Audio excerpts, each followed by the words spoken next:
कल की क्लास में हमने आयनी बॉन्ड पढ़ लिया था, आज की क्लास में पढ़ेंगे कोवेलेंट बॉन्ड। कोवेलेंट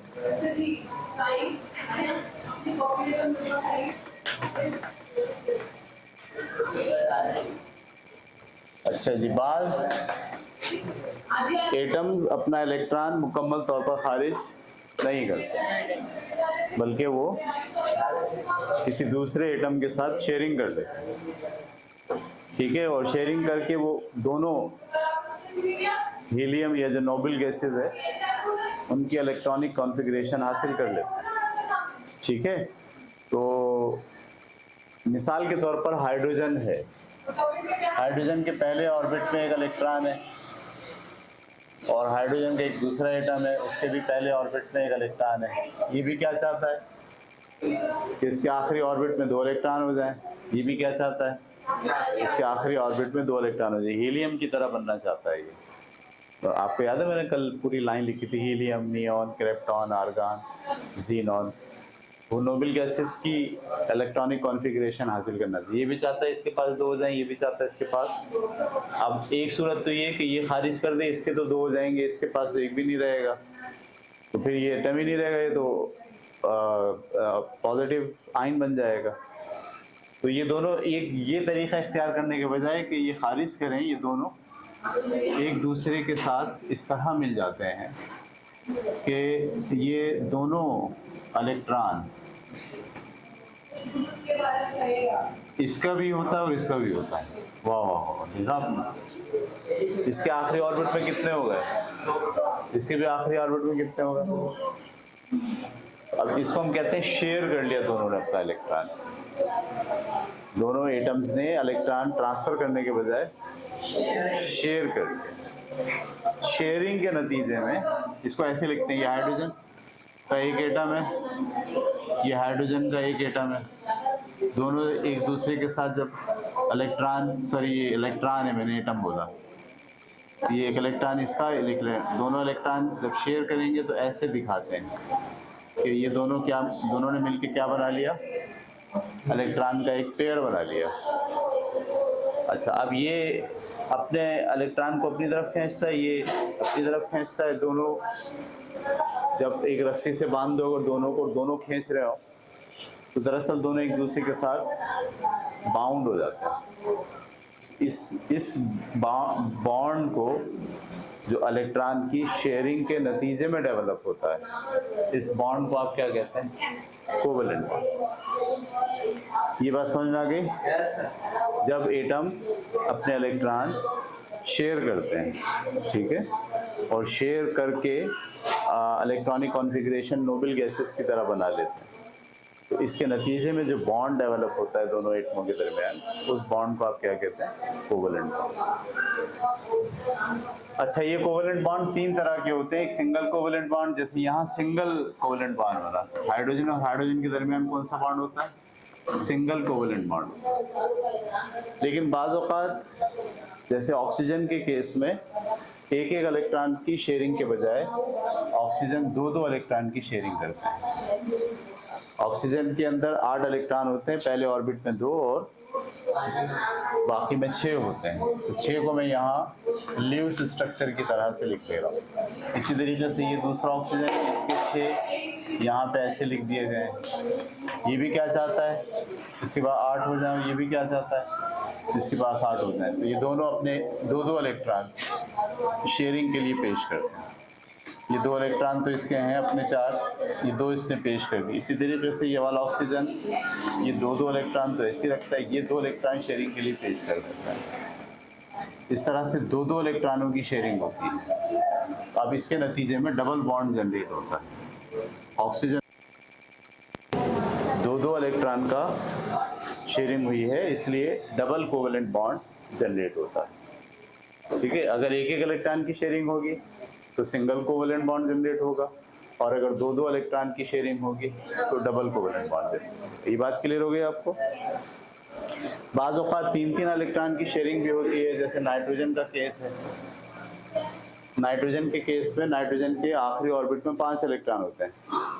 नाइट्रोजन का एटॉमिक नंबर 7 है, लेकिन उसके आखिरी ऑर्बिट में कितने इलेक्ट्रॉन होते हैं, 5, 2,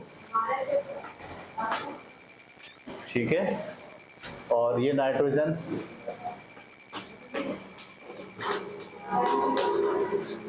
तो इसको भी अपने आखिरी ऑर्बिट की कॉन्फ़िगरेशन नोबल गैसेस की तरह करने के लिए 8 इलेक्ट्रॉन चाहिए। 8 इलेक्ट्रॉन में से 5 तो इसके पास हैं, और कितने चाहिए इसको? 3। इसको भी कितने चाहिए? 3। तो ये 3 इलेक्ट्रॉनों का इश्तराक कर लेते हैं। नाइट्रोजन ये अपने 2 इलेक्ट्रॉन ऐसे रखता है, और ये 3 इलेक्ट्रॉन शेयरिंग के लिए पेश कर देता है। इसी तरीके से ये वाला नाइट्रोजन भी ये अपने 2 इलेक्ट्रॉन ऐसे रखता है और 3 इलेक्ट्रॉन शेयरिंग के लिए पेश कर देता है। इस तरह नाइट्रोजन और नाइट्रोजन के दरमियान जो बॉन्ड होता है वो कौन सा बॉन्ड कहलाता है? Triple covalent bond. तो कोवेलेंट बॉन्ड क्या होता है? इलेक्ट्रॉनों के शेयरिंग के नतीजे में जो बॉन्ड डेवलप होता है उसे कोवेलेंट बॉन्ड कहते हैं, नंबर 1। और नंबर 2, ये बॉन्ड 3 तरह के होते हैं: single covalent bond, double covalent bond और triple covalent bond. Single covalent bond एक इलेक्ट्रॉन के शेयरिंग के नतीजे में बनता है, डबल कोवेलेंट बॉन्ड 2 इलेक्ट्रॉन के नतीजे में बनता है, और ट्रिपल कोवेलेंट बॉन्ड 3 इलेक्ट्रॉन की शेयरिंग के नतीजे में बनता है। ये बात क्लियर हो गई आपको? तो मैंने यहाँ आपको पेज नंबर 77 से शुरू किया, उसमें टाइप्स ऑफ कोवेलेंट बॉन्ड भी डिस्कस कर लिए, ठीक है। ऑक्सीजन के मॉलिक्यूल को भी आपके सामने डिस्कस किया। एक मिसाल इन्होंने और दी है कार्बन कार्बन के दरमियान, लेकिन ये मिसाल अभी हम नहीं लेते, इसलिए कि ये कोऑर्डिनेट कोवेलेंट बॉन्ड में हम आएंगे इसको डिस्कस करने के लिए। पेज नंबर 77, 78, 79 कवर हो गया आपका, और 80 भी कवर हो गया, ठीक है जी। अब हम पढ़ने जा रहे हैं इसी कोवेलेंट बॉन्ड की किस्म है। कोवेलेंट बॉन्ड की एक और किस्म है। अच्छा, ये जो हमने इस वक्त कोवेलेंट बॉन्ड आपको पढ़ाया, कोवेलेंट बॉन्ड 100% कोवेलेंट बॉन्ड बनने के लिए ज़रूरी होता है कि एटम जो हैं दोनों एक जैसे हों। जैसे अभी आपने देखा हाइड्रोजन हाइड्रोजन दोनों एक जैसे थे, ऑक्सीजन ऑक्सीजन दोनों एक जैसे थे, इसी तरह नाइट्रोजन नाइट्रोजन दोनों एक जैसे थे। तो अगर दोनों एक जैसे एटम हैं तो प्योर कोवेलेंट बॉन्ड होगा, क्योंकि इस तरफ से जो खींचाव आ रहा है और इस तरफ से जो खींच रहे हैं दोनों की ताकत सेम है, क्योंकि दोनों एटम सेम है। तो इलेक्ट्रॉन पेयर को दोनों एटम एक ही कुव्वत से खींच रहे होंगे, तो ऐसी सूरत में जो बॉन्ड बनता है वो कोवेलेंट बॉन्ड कहलाता है, और प्योर कोवेलेंट बॉन्ड कहते हैं उसे। बाज़ औक़ात जब डिफरेंट एटम इलेक्ट्रॉन्स की शेयरिंग करते हैं, डिफरेंट एटम, मिसाल के तौर पर हाइड्रोजन और क्लोरीन। क्लोरीन के आखिरी ऑर्बिट में 7 इलेक्ट्रॉन होता है,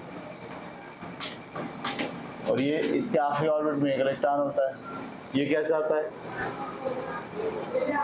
8 हो जाए, और ये क्या चाहता है? 2 हो जाए। नतीजे में ये दोनों भी शेयरिंग करते हैं, ये अपना इलेक्ट्रॉन पेश करता है, ये अपना इलेक्ट्रॉन पेश करता है, ठीक है। शेयरिंग हो गई इलेक्ट्रॉन में, और एक इलेक्ट्रॉन पेयर बन गया। अब इसे एक इलेक्ट्रॉन पेयर को ये हाइड्रोजन भी खींच रहा अपनी तरफ, और ये भी खींच रहा अपनी तरफ।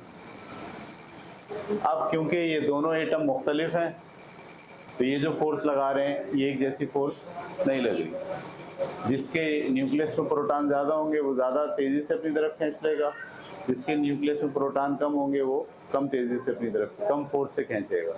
तो अब यहाँ पर होता ये है कि ये जो, क्योंकि क्लोरीन के न्यूक्लियस में 17 प्रोटॉन है और उसकी जो इलेक्ट्रोस्टैटिक फोर्स है वो ज़्यादा है, लिहाजा ये इस पेयर को अपनी तरफ खींच लेता है। नतीजे में हाइड्रोजन का ये जो पेयर ऑफ इलेक्ट्रॉन है ये दूर हो जाता है थोड़ा, और क्लोरीन के ज़्यादा करीब हो जाता है। क्या हो जाता है? ज़्यादा 100% इसके ऑर्बिट में नहीं गया, थोड़ा दूर हो गया। पहले वाली कैफियत नहीं रही, जैसे हाइड्रोजन हाइड्रोजन में थी, ऑक्सीजन ऑक्सीजन में थी, नाइट्रोजन नाइट्रोजन में थी, वहाँ तो दोनों की क़ुव्वत एक जैसी थी, या दोनों की क़ुव्वत एक जैसी नहीं है। ये क़ुव्वत इलेक्ट्रोनेगेटिविटी कहलाती है, आपको याद होगा हमने पिछले चैप्टर में पढ़ा था। न्यूक्लियस शेयरिंग इलेक्ट्रॉन को जितनी फोर्स से अपनी तरफ खींचता है उसे क्या कहते हैं? इलेक्ट्रोनेगेटिविटी। यहाँ पर हाइड्रोजन की ये वाली पावर थोड़ी कम है और क्लोरीन की ये वाली पावर थोड़ी ज़्यादा है, लिहाजा ये जो पेयर ऑफ इलेक्ट्रॉन है ये थोड़ा सा करीब हो गया है किसके?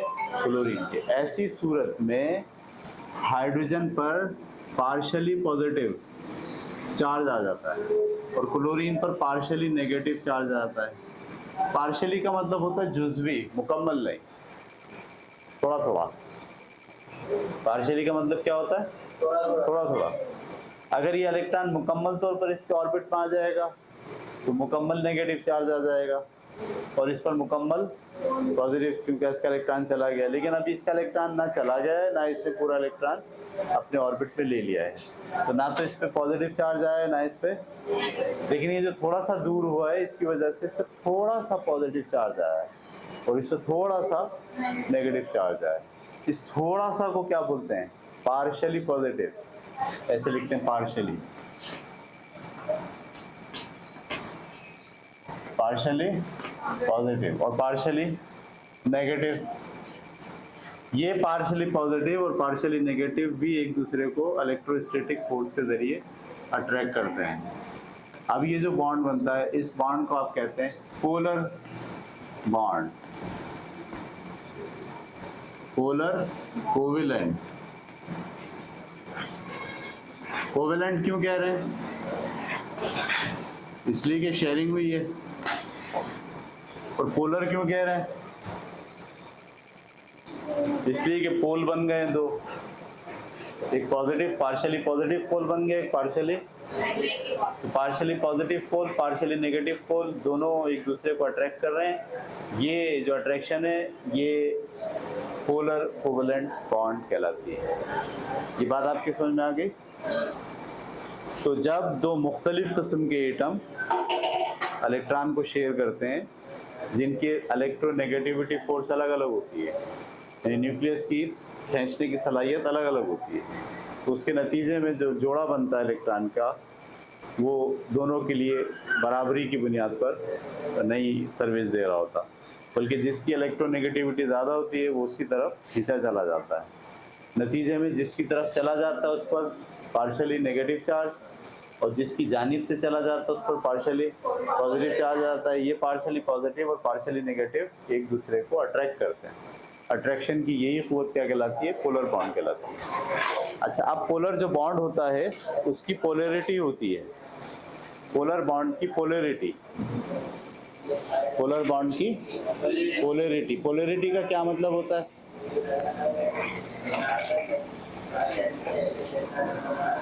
ठीक है, ये जो डिफरेंस होता है ना इसकी और इसकी इलेक्ट्रोनेगेटिविटी में, ये इस बात का फैसला करता है कि पोलैरिटी कितनी होगी, ज़्यादा होगी या पोलैरिटी कम होगी। ये समझ में आई बात आपको? देखो, अगर इसकी क़ुव्वत फर्ज करो 10 है और इसकी भी 10 है, ये भी 10 क़ुव्वत से खींच रहा है, ये भी 10 क़ुव्वत से खींच रहा है, तो पोलैरिटी तो होगी नहीं, क्योंकि इसके ऊपर बराबरी की बुनियाद पर फोर्स लग रही है। फर्ज करो इसकी क़ुव्वत 10 है, इसकी 8 है, तो डिफरेंस कितना हो गया? 2 का। तो अब कुछ ना कुछ पोलैरिटी होगी। लेकिन अगर इसकी 10 है और इसकी 5 है तो अब डिफरेंस कितना हो गया? अब पोलैरिटी ज़्यादा होगी, यानी जितना डिफरेंस ज़्यादा होगा उतनी पोलैरिटी, हाँ, कशिश की क़ुव्वत उतनी ज़्यादा होगी पोलर बॉन्ड में, और जितना इलेक्ट्रोनेगेटिविटी का जो फ़र्क है वो कम होगा।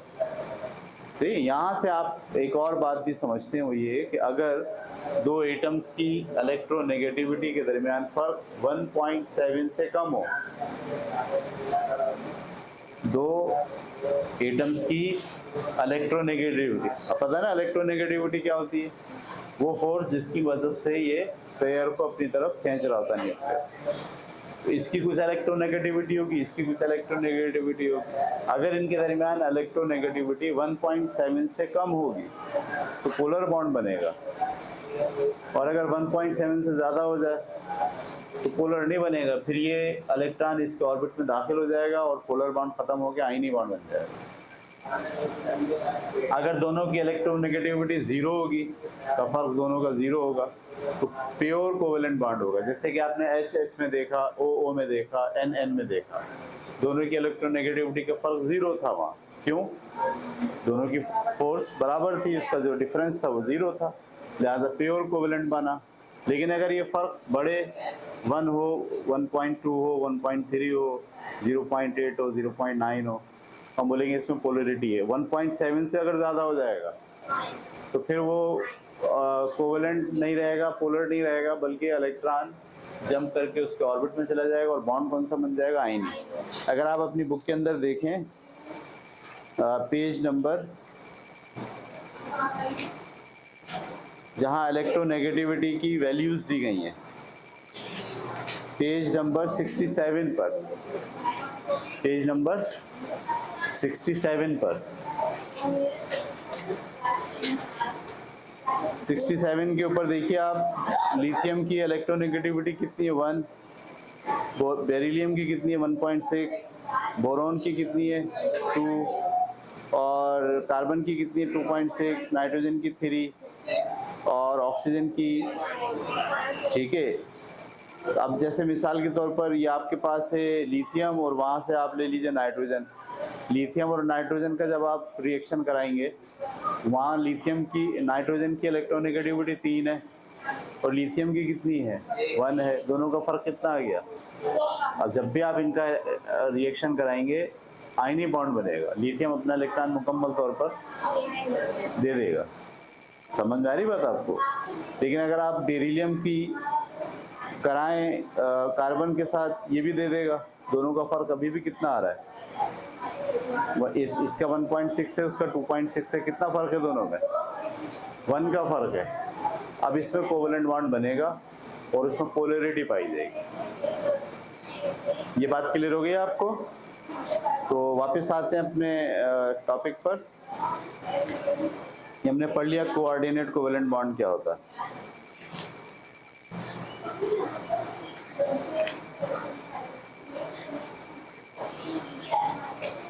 अच्छा भाई, अब हो गया कोवेलेंट बॉन्ड और टाइप्स ऑफ कोवेलेंट बॉन्ड हमने पढ़ लिए, पोलर कोवेलेंट बॉन्ड हमने पढ़ लिया।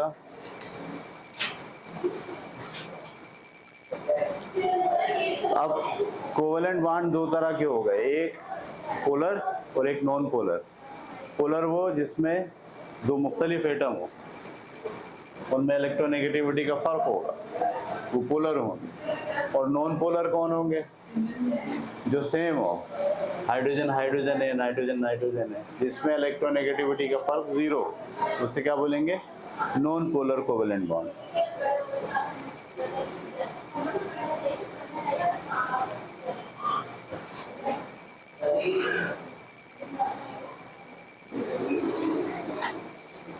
अच्छा भाई, इसके बाद एक और बॉन्ड है, अगला बॉन्ड हम पढ़ने जा रहे हैं।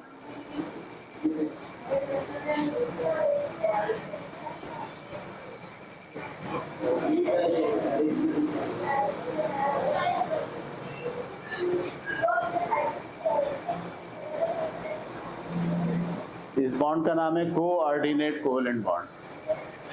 क्या?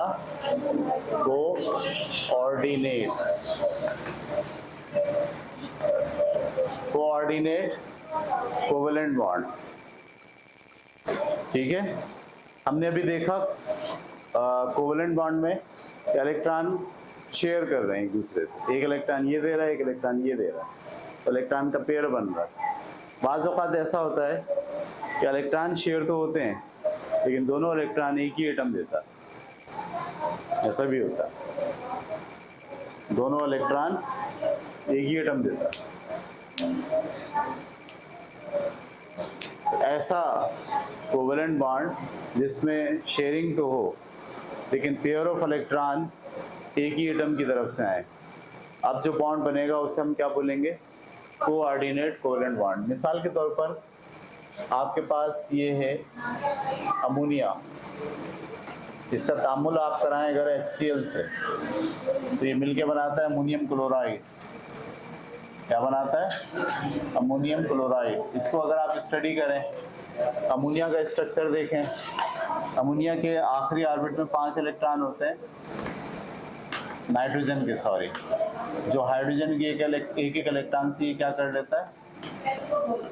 कोवेलेंट बॉन्ड बना लेता है, पोलर। ये वाली सिचुएशन है। नाइट्रोजन के आखिरी ऑर्बिट में कितने होने चाहिए थे? 8, 2, 2, 4, 2, 6, 2, 8। और हाइड्रोजन के आखिरी ऑर्बिट में क्या चाहता था ये? दो, तो ये दो, ये इसके साथ भी दो, इसके साथ भी दो। ये एक स्टेबल मॉलिक्यूल है अमोनिया का। इसी तरीके से अगर आप HCl की स्ट्रक्चर को देखें तो HCl के पास एक इलेक्ट्रॉन था और क्लोरीन ने अपना एक इलेक्ट्रॉन शेयर कर लिया था और ये 6 इलेक्ट्रॉन इसके अपने थे। ठीक है, और ये भी स्टेबल है। यहाँ क्लोरीन के कितने हो गए? 8 और हाइड्रोजन के कितने हो गए? 2। ये दोनों स्टेबल है। लेकिन जब इन दोनों को तामुल कराते हैं तो ये नाइट्रोजन, असल में आप जानते हैं कि क्लोरीन की इलेक्ट्रोनेगेटिविटी ज़्यादा है, इसलिए इस इलेक्ट्रॉन पेयर को अपनी तरफ खींचा हुआ है थोड़ा सा, और इसके ऊपर पार्शियली पॉजिटिव चार्ज आया हुआ है, इस पर पार्शियली नेगेटिव चार्ज आया, ज़्यादा गुलाम बना हुआ है इसके साथ। नाइट्रोजन इसको ऑफर करता है, अपना पेयर छोड़ो, मेरे पास आ जाओ, मेरे पास एक पेयर इजाफी है, मेरे पास एक पेयर क्या है? और जब इजाफी है तो तुम्हारी जो 2 की ज़रूरत है कि तुम्हारे आखिरी ऑर्बिट में 2 होंगे, वो मैं यहाँ से प्रोवाइड कर सकता हूँ। ये हाइड्रोजन अपना इलेक्ट्रॉन छोड़ देता है, और छोड़ के कहाँ जाता है?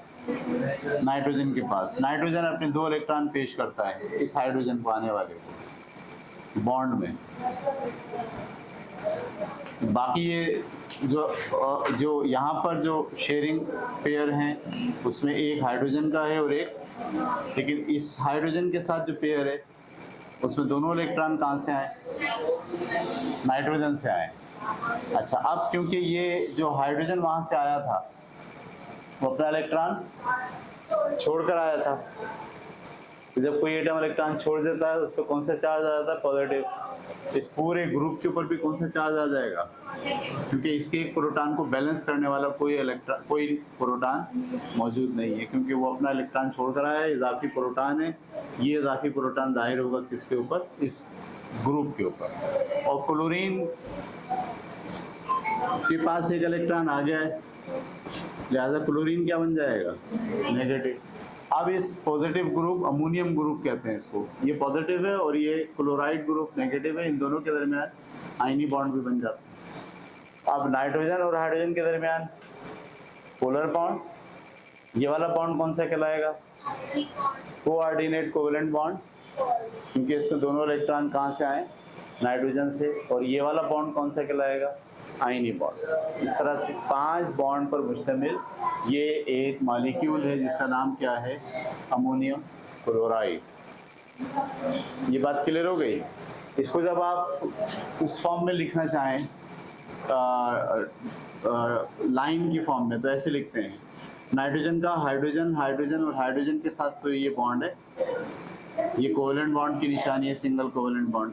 लेकिन नाइट्रोजन का इस हाइड्रोजन के साथ जो बॉन्ड है वो कोऑर्डिनेट कोवेलेंट बॉन्ड है, उसमें आपको एरो दिखाना पड़ता है। एरो किस बात की शो करता है?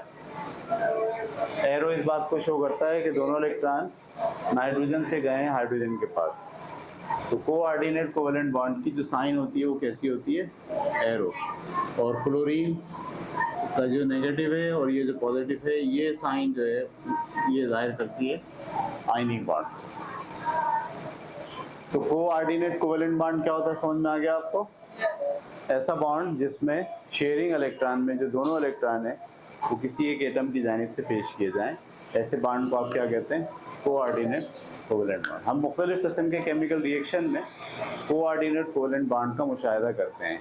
किसी एक मॉलिक्यूल में कोऑर्डिनेट कोवेलेंट बॉन्ड नहीं होता, ये एक मॉलिक्यूल था इसमें नहीं है, लेकिन रिएक्शन के दौरान, सही, रिएक्शन के दौरान जो नए कंपाउंड्स बन रहे होते हैं उन कंपाउंड्स के अंदर दूसरे बॉन्ड्स के साथ साथ कोऑर्डिनेट कोवेलेंट बॉन्ड भी शो करता है। ये ज़्यादातर उन एटम्स में होता है जिनके पास एक इजाफी इलेक्ट्रॉन का पेयर मौजूद होता है। आमतौर पर ये नाइट्रोजन ही के साथ होता है, फास्फोरस के साथ होता है। जो 5वां ग्रुप है ना, नाइट्रोजन, फास्फोरस, फास्फोरस भी ये कमाल दिखाएगा क्योंकि उसके पास भी एक इजाफी जोड़ा मौजूद है। नाइट्रोजन भी ये इस तरह की रिएक्शन दिखाएगा क्योंकि उसके पास एक इलेक्ट्रॉनिक जोड़ा इजाफी है, तो वो इजाफी जोड़ा किसी भी हाइड्रोजन को देने के लिए तैयार हो जाता है। इस तरह से कोऑर्डिनेट कोवेलेंट बॉन्ड बनता है। Page number 81 concept of donor और एक्सेप्टर, यहाँ पर भी ये बात आ गई है। डोनर किसे कहते हैं? जो इलेक्ट्रॉन दे रहा है वो डोनर है, और जो ले रहा है वो एक्सेप्टर है। इस वाले केस में डोनर कौन है? नाइट्रोजन, और एक्सेप्टर कौन है? हाइड्रोजन। बस इतनी सी बात है, ठीक है। यहाँ हम इसको आज के टॉपिक को ख़त्म करेंगे। एक बॉन्ड और रह गया जिसको मेटेलिक बॉन्ड कहते हैं, वो हम इंशाल्लाह कल की क्लास में पढ़ेंगे।